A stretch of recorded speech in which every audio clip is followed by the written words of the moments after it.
पुंसवन संस्कार गर्भ में शिशु के स्वास्थ्य, उज्ज्वल भविष्य, बुद्धि और गुणों के लिए 16 संस्कारों में दूसरा संस्कार। क्या आप जानते हैं कि सनातन धर्म के 16 संस्कारों में दूसरा संस्कार पुंसवन संस्कार है।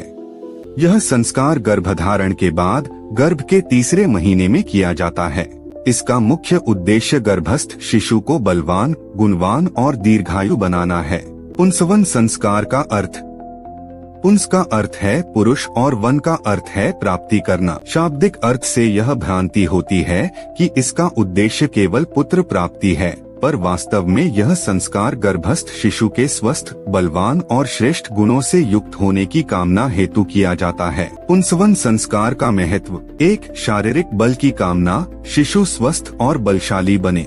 2. बुद्धि एवं संस्कार, संतान में श्रेष्ठ संस्कार और उत्तम गुण स्थापित हों। 3. गर्भ की सुरक्षा, गर्भस्थ शिशु हर प्रकार के रोग, दोष और बाधाओं से सुरक्षित रहे। 4. माता का मानसिक संतुलन, गर्भवती स्त्री का मन शांत और प्रसन्न रहे ताकि शिशु पर सकारात्मक प्रभाव पड़े। संस्कार की प्रक्रिया। यह संस्कार गर्भधारण के तीसरे महीने में किया जाता है। गर्भवती माता को शुद्ध जल, औषधि और विशेष आयुर्वेदिक औषधियों का सेवन विशेष मंत्रों के साथ कराया जाता है। मंत्रोच्चारण और यज्ञ के द्वारा यह प्रार्थना की जाती है कि गर्भस्थ शिशु निरोग, बलवान और सद्गुणी हो। शास्त्रीय उल्लेख।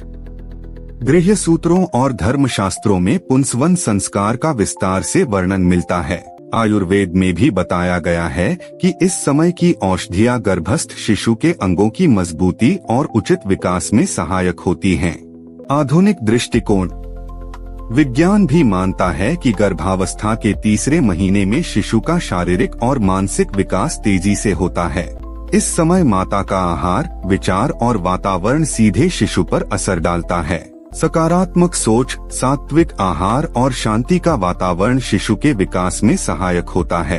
पुंसवन संस्कार केवल पुत्र प्राप्ति की कामना का संस्कार नहीं है, बल्कि यह गर्भस्थ शिशु के संपूर्ण विकास, उत्तम स्वास्थ्य और श्रेष्ठ गुणों की स्थापना का दिव्य संस्कार है। यह हमारे ऋषियों की दूरदर्शिता और जीवन विज्ञान का अद्भुत प्रमाण है। ये 16 संस्कार केवल धार्मिक अनुष्ठान नहीं, बल्कि जीवन को संस्कारित और श्रेष्ठ बनाने की संपूर्ण प्रक्रिया है। अगर आपको ये वीडियो पसंद आया हो तो इसे लाइक करें, शेयर करें और अराउंड द इंडिया चैनल को सब्सक्राइब करें ताकि हम मिलकर सनातन संस्कृति का प्रकाश फैला सके। धन्यवाद।